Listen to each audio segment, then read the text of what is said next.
ישראלים יקרים, בואו לשחק משחק. יש פרסים? יש רמזים. סקרנת? אפשר כבר להתחיל? בטח, על איזו חברה ישראלית אני חושב.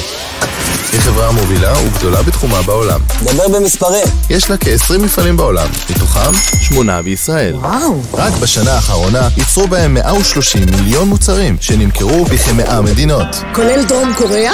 כן. חברה ישראלית אמרת? מאז 1948. קבלו עוד רמז.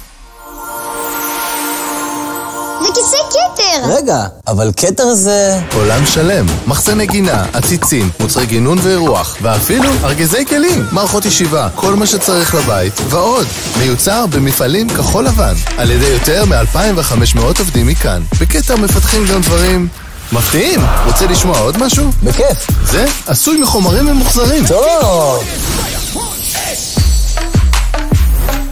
אפשר לקחת את הצדנית הביתה? זה גו בר.